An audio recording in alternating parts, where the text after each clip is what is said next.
안녕하십니까. 오늘의 말씀을 시작하겠습니다. 어느 날 사탄이 한 청년을 만나게 되었습니다. 그 청년에게 사탄은 이런 제안을 합니다. 여기에 10개의 병이 있는데 그 중에 9개의 병에는 꿀물이 들어있고 나머지 한 병에는 독약이 들어있다. 그런데 만약 내가 이 10개의 병 중에 하나를 골라 그걸 마시면 내가 엄청난 돈을 주겠다. 그러자 청년은 아무리 돈이 좋다 해도 생명을 돈과 바꿀 수 없지 않느냐 하면서 사탄의 제안을 단호하게 거절하게 되었습니다. 그러나 사탄은 그 청년에게 계속해서 한 번 시도해 보라고 그렇게 권유하면서 10개 중에 겨우 하나인데 그것만 잘 고르면 너는 큰 돈을 벌 수 있다고 그렇게 끈질기게 제안을 합니다. 계속되는 이러한 사탄의 유혹에 이 청년은 그만 그 유혹을 뿌리치지 못하고 큰 돈을 벌 수 있는 기회인데 이번에 딱 한 번만 하는 것이다. 이렇게 하면서 청년은 긴장을 하면서 떨리는 손으로 그 병 하나를 골라서 조심스럽게 마셨습니다. 잠시 후 이 청년은 소리를 지르며 말합니다. 야, 내가 이겼구나. 그리고 사탄에게 네가 약속한 돈을 빨리 내라. 그리고 다시는 나에게 이런 제안을 하지 말라고 그렇게 말합니다. 사탄은 그 청년에게 약속한 돈을 건네주고 그래, 다음에도 내가 돈이 꼭 필요할 때면 언제든지 오라. 다음에는 내가 돈을 배로 주겠다. 이렇게 하면서 헤어졌습니다. 이제 이 청년은 그 돈으로 오랜만에 참으로 흥청망청 쓰면서 아주 즐거운 시간을 그렇게 보냈습니다. 그리고 얼마 후에 이 청년은 돈이 떨어지자 마음속에 은근히 다시 그 사탄의 제안이 떠오르게 되었습니다. 그래서 이번에는 자기 발로 사탄을 찾아가서 내가 저번에 한 제안을 다시 한번 시도해 보겠다고 말합니다. 그리고 운 좋게도 이번에도 꿀이 들어있는 병을 골라 마시고 큰 돈을 벌게 되었습니다. 그리고 그 돈을 가지고 아주 자유롭게 기분 좋게 방탕한 삶을 계속 이어나가게 되었습니다. 이 청년은 그 다음에도 또 그 다음에도 이렇게 사탄을 찾아가 돈을 받아오면서 방탕한 삶을 계속해서 즐겁게 보내게 되었습니다. 이제 그러다가 이 청년은 많은 세월을 보내고 어느새 백발의 노인이 되었습니다. 그는 이제 많은 세월을 술과 도박으로 보내다가 폐인이 되다시피 했습니다. 청년은 사탄을 잃지 못하고 다시 또 찾아가게 되었습니다. 그때 청년 앞에 놓인 병은 단 2개뿐이었습니다. 노인이 된 청년은 두렵고 떨리는 손으로 이제 그 병 하나를 골라서 마셨습니다. 그리고 또 큰 소리칩니다. 아, 나는 끝까지 살아남았구나. 돈이나 내놔라. 내가 이겼다. 그러자 사탄은 크게 웃으며 나머지 한 병을 자신이 직접 마셔버렸습니다. 자, 이래도 내가 이겼다고 큰 소리 치느냐? 독약은 처음부터 이 병에 없었던 것이다. 그러나 너는 돈의 유혹에 못 이겨 이미 서서히 죽어가고 있는 것이다. 너는 그 유혹을 떨치지 못하고 너의 청춘과 인생 전부를 스스로 망가뜨렸다. 그래서 너는 이제 영원히 돈과 또 나의 노예가 된 것이다.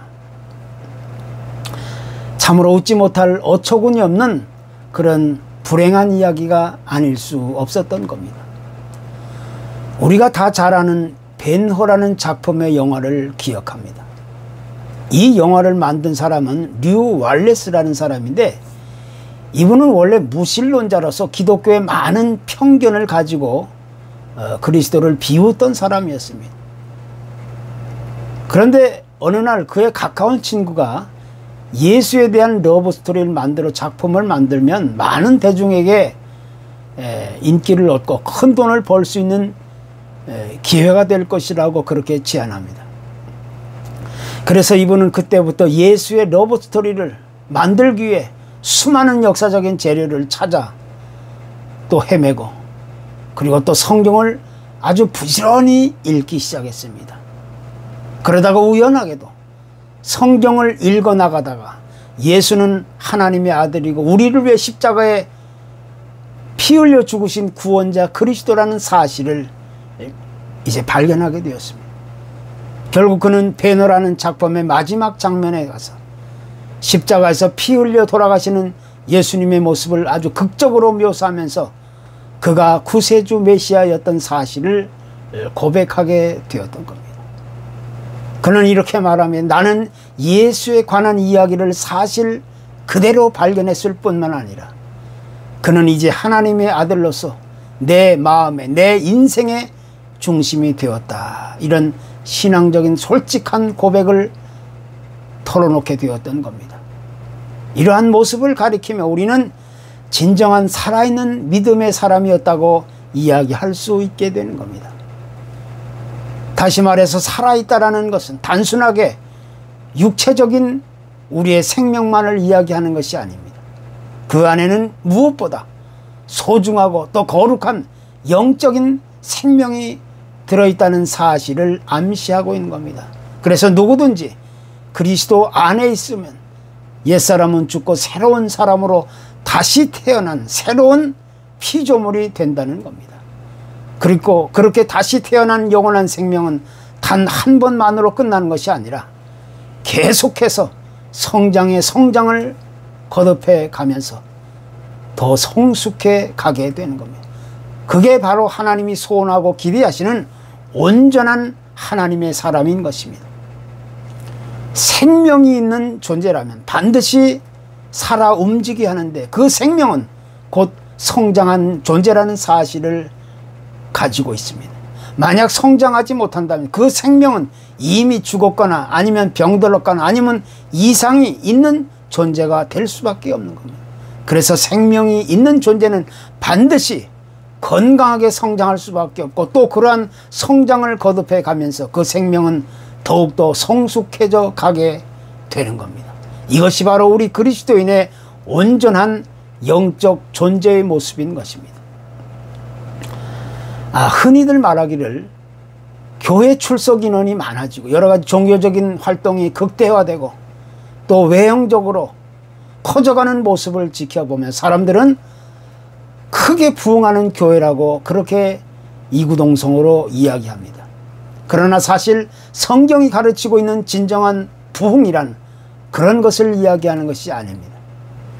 교회는 단순하게 사람들이 많이 모이고 교회 건물이 커지고 외형적으로 크고 화려하게 나타나는 그런 교회가 부흥하는 교회가 아니라 진정한 교회는 예수 그리스도인한 구원과 영원한 생명의 역사가 살아있고 또 계속해서 영적인 성장과 성숙함이 일어나는 교회를 가리켜서 우리는 부흥하는 교회, 살아있는 교회라고 정의할 수 있게 되는 겁니다.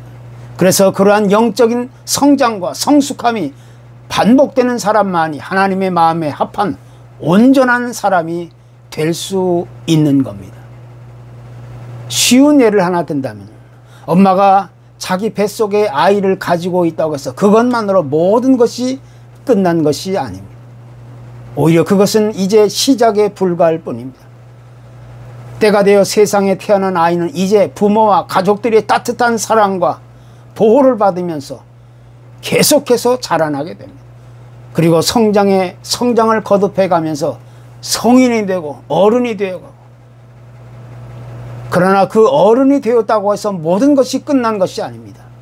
우리 인간의 생명은 성장을 거듭해 가면서 또 더 귀하고 아름다운 성숙한 인격적인 모습으로 다시 태어나게 되는 겁니다. 그래서 사람은 나이를 먹을수록 철이 드는 것이고 더 성숙해져 가게 되는 것이고 더 사람다워지게 되는 겁니다. 만약 사람이 나이를 많이 먹었음에도 불구하고 성숙해지지 못한다면 그 사람은 사람다운 사람으로 대접받지 못하는 불행한 사람일 수밖에 없는 겁니다. 그래서 생명이 있는 존재는 계속해서 성장과 성숙을 이루어가며 결국 온전한 상태로 나아가게 되는 겁니다. 이것이 하나님의 생명의 원리고 그 법칙이라고 이야기할 수가 있습니다.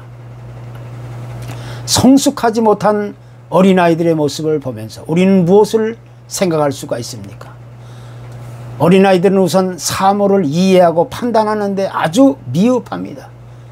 의지하고 사고하는 능력이 약하기 때문에 말이나 행동에 있어서 많이 모자라고 실수가 종종 있습니다.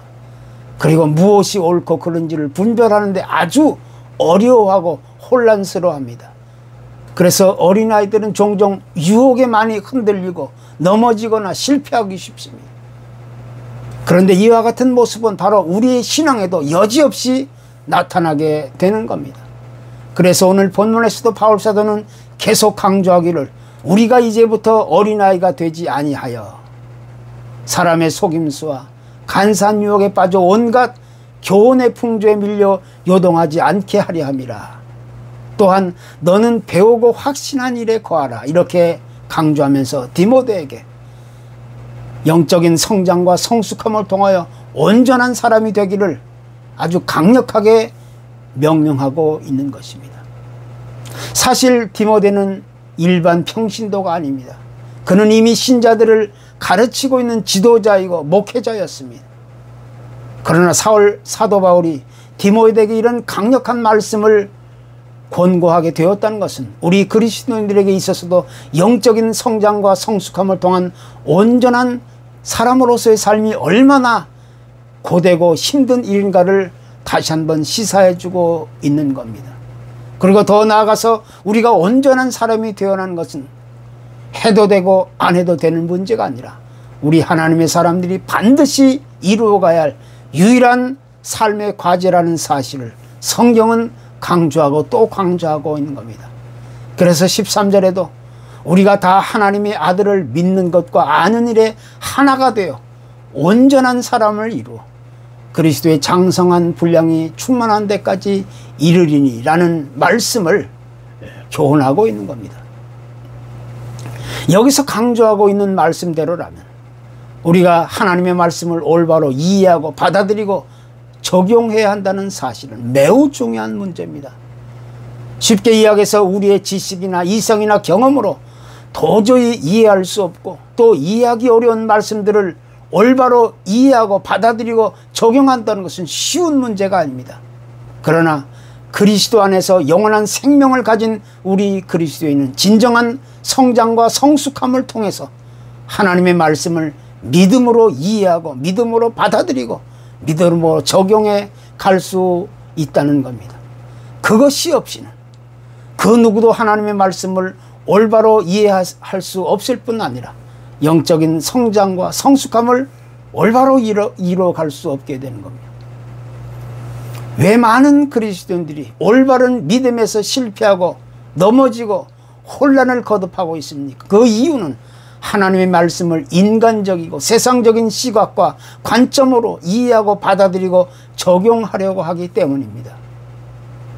단순하게 세상적인 지식이나 이성이나 경험에 의해 하나님의 말씀을 이해하려 하기 때문에 무엇인가 알 것 같기도 하지만 올바로 알지 못하게 되는 것이고 또 올바로 믿으려고 하지만 사실은 올바로 믿지 못하는 그런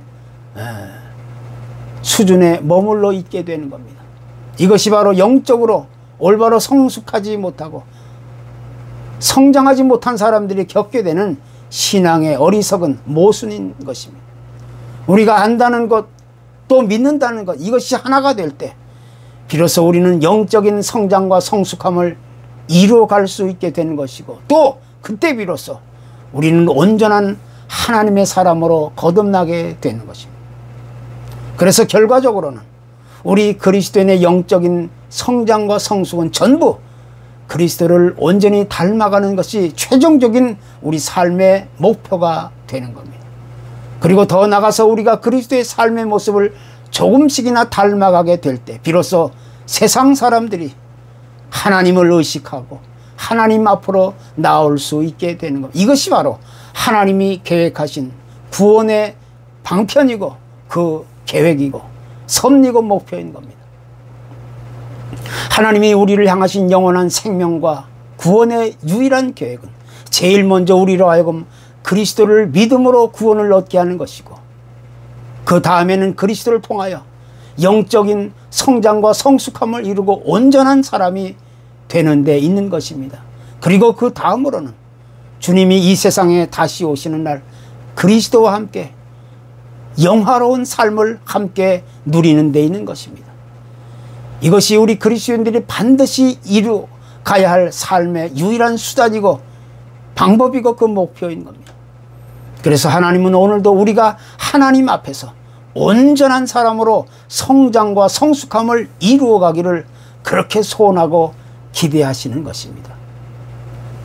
성경이 그렇게 강조하고 있는 것은 우리가 이 세상에 살면서 진정으로 닮아가야 할 유일한 삶의 목표와 그 방향은 바로 예수 그리스도라는 사실을 전하고 있는 겁니다. 그것이 온전한 사람이 되는 유일한 삶의 방편인 것입니다. 우리의 믿음이란 하루아침에 깜짝 놀랄 정도로 완전히 변하는 것이 결코 아닙니다. 우리의 영적인 생명은 날마다 성장하고 또 성숙해져 가는 데 있는 것이고, 그러한 과정을 거치면서 온전한 하나님의 사람이 되는 데 있는 것입니다. 그래서 우리가 온전한 하나님의 사람이 되어 갈 때 비로소 하나님이 인정하시고 기뻐하실 만한 복 있는 아름다운 사람이 될 수 있는 것입니다. 감사합니다.